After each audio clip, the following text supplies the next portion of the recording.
Qu'est-ce qu'on a raté, nous, en France? Alors que moi, quand j'étais jeune, c'était pas une question, c'était pas une revendication, c'était pas un sujet. Qu'est-ce qu'on a raté, nous, au niveau de l'intégration, de la laïcité, de nos valeurs républicaines, pour que ce soit à ce point-là un problème aujourd'hui qui déchire la société? Et deuxièmement, je voudrais pas qu'on pense que la laïcité est islamophobe. Alors je vais réagir sur 2 points. Déjà, la première chose que dit Géraldine Maillet sur le fait que Bruno Retailleau voudrait interdire le voile même pour les femmes qui font les sorties scolaires. Le côté qu'est-ce qu'on a fait pour en arriver là, franchement faut qu'elle se décrasse la merde qu'elle a dans les yeux. C'est tout simple, c'est pas genre on a raté quelque chose, c'est un mot qui s'appelle la démographie. En fait, quand dans un pays, il y a une extrême minorité de autre chose, bah en fait, tu l'entends pas, cette minorité. Le pays vit selon les lois, les règles, les us et coutumes, les mœurs du peuple qui a vécu là depuis des siècles. C'est comme ça, c'est la base. Même si on a été religieux avant, la laïcité est passée, les lumières étaient là, etc., etc.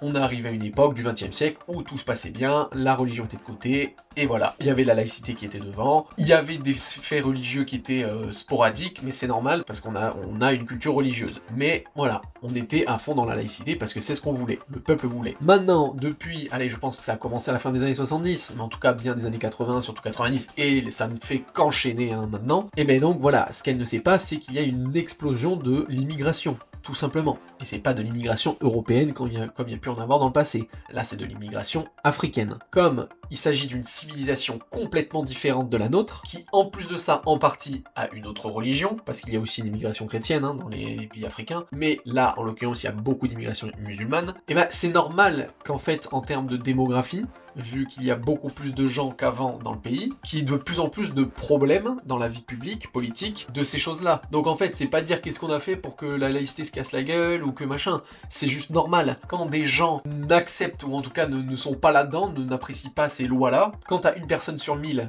bah la personne sur 1000 elle va fermer sa gueule. Mais quand t'as 100 personnes sur 1000, bah là le petit groupe de 100, ils sont d'accord entre eux, donc ils se mettent entre eux et ils vont commencer à vivre plus ou moins comme ils veulent et à demander à ce qu'il y ait d'autres choses qui se fassent. Dans le futur, ça sera de pire en pire. Si on veut rester un pays laïque, bah il faut tout simplement fermer les frontières parce que c'est pas en continuant de laisser de la migration africaine rentrer en France que on va vivre des beaux jours de laïcité. C'est même pas idéologique, religieux.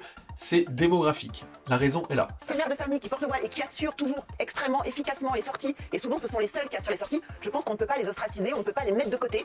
Et voilà, et je pense qu'on ne peut pas être aussi radical que M. Retailleau sur ce sujet du port du voile pour les sorties scolaires. Voilà. Et là, je suis pas du tout d'accord avec. Ensuite, pour la deuxième partie, à savoir ces femmes voilées qui aident les professeurs et compagnie dans les sorties extrascolaires. Moi, je suis un fervent supporter de la laïcité et je suis même opposé clairement, net et précis au voile. Pour moi, le voile égale objet de soumission dégueulasse que les hommes ont imposé aux femmes, les femmes soumises, qu'est-ce que vous voulez y faire? Elle veut pas comprendre que c'est un objet de soumission, tant pis pour elle. Ça n'a aucun rapport avec Dieu, encore une fois, je les invite à relire le Coran, c'est marqué noir sur blanc. Mais bref, les sorties extrascolaires. Elle a raison, Géraldine Maillet, quand elle parle qu'il y a effectivement beaucoup de femmes musulmanes, et donc en l'occurrence voilées, qui aident les écoles pendant les sorties extrascolaires. La question du coup, si on est du côté de interdit de voile à l'école, est-ce que ça c'est autorisé? Bah en fait, je suis d'accord. Idéologiquement, objectivement, je suis pour supprimer les voiles. Mais vu qu'on est dans une démocratie, on doit accepter la majorité, donc du moment que le voile est légal dans l'espace public, je l'accepte. Et donc, ces femmes-là, c'est pas leurs enfants qui sont voilés dans les écoles. Et du coup, le mot extrascolaire est important. Bien sûr qu'il y a le mot scolaire, mais il y a surtout le mot extra. C'est pas quelque chose qui se passe dans l'école. Et en plus de ça, quand les mères, elles viennent chercher leurs enfants dans l'école, on leur demande pas d'enlever le voile juste pour aller prendre leurs enfants, donc c'est ridicule.